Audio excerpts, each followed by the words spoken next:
బీరకాయ పుట్టు పచ్చడి. బీరకాయ చెక్కేటప్పుడే పైన ఈనెలు ఉంటాయి, తీసేసుకుని ఇలా లోపలికంట కొంచెం చెక్కుకుంటే ఇది పచ్చడిగా పనిచేస్తుంది.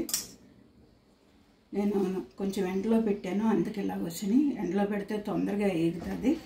దీంతో పచ్చడి చేసుకోవచ్చు, పప్పు వండుకోవచ్చు, పొడుం కూడా కొట్టుకోవచ్చు. ఈవేళ నేను పచ్చడి చూపెడుతున్నాను.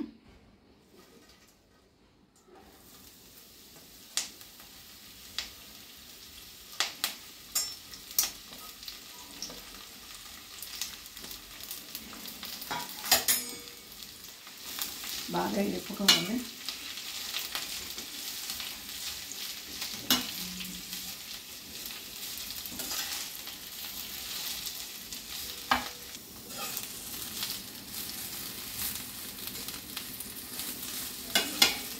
ఇంకా వేగాలి. వేగిపోయింది, ఆకు పొట్టంతా వేగిపోయింది.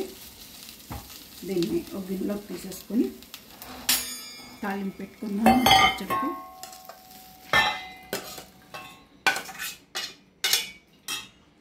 అందులోనే 2 స్పూన్లు నూనె వేసుకొని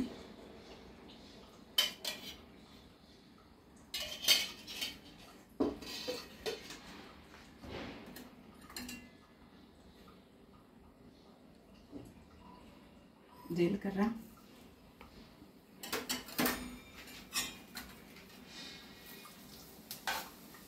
వెల్లుల్లిపాయలు,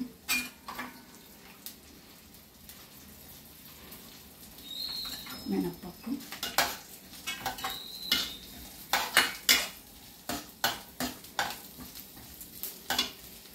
నేను శనగపప్పు వాడను, మీకు ఇష్టమైతే వేసుకోండి. ధనియాలు,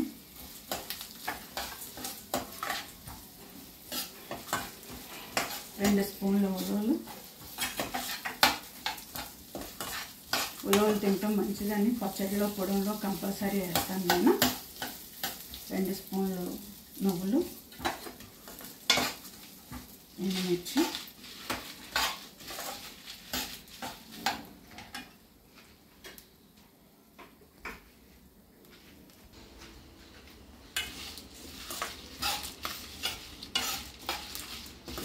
వేగిని చల్లారాక ఇది మిక్సీ పట్టుకోవాలి. చల్లారిపోయింది, మిక్సీలోకి తీసాను. ఇది పొడిని కొట్టేసుకున్నాక తర్వాత ఇది వేసుకోవాలి. ముందే వేస్తే నలగవు, ఇది కొట్టేసి చూపెడతాను.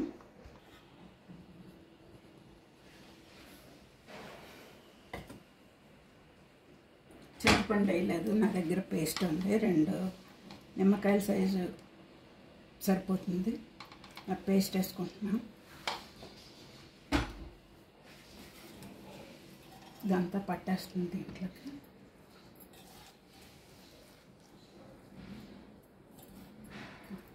కొంచెం నీళ్ళు వేసుకొట్టడమే. పచ్చడి అంతా నలిగిపోయింది. నూనె వేసాను, నూనెలో మగ్గబెట్టాలి. మనం మిక్సీ కడిగిన నీళ్ళు కూడా వేసుకోవచ్చు. నేను అసలు ఉప్పు వేయలేదు. ఉప్పు,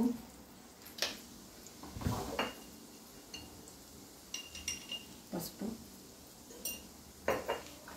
మిక్సీ కడిగిన నీళ్ళు వేస్తున్నాను.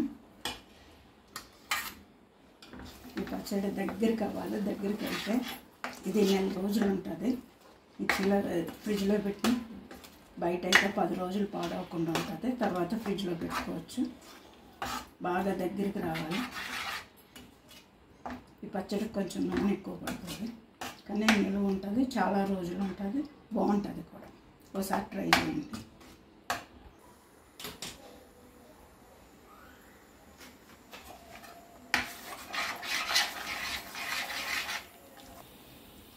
నూనె ఇలా వీడిపోయినట్టు అంచుల నుంచి వస్తే వేగిపోయినట్టే.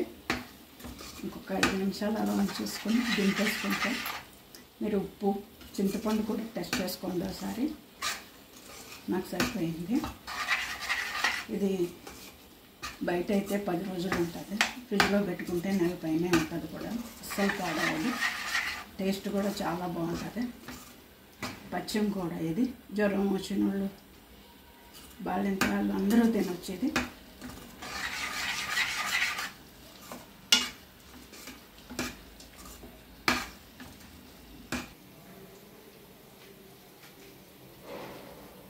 బీరకాయ పచ్చడి రెడీ. అన్నంలో చాలా బాగుంటుంది. నెయ్యి వేసుకుని కానీ గానుగు నువ్వులను కానీ తినండి, చాలా బాగుంటుంది.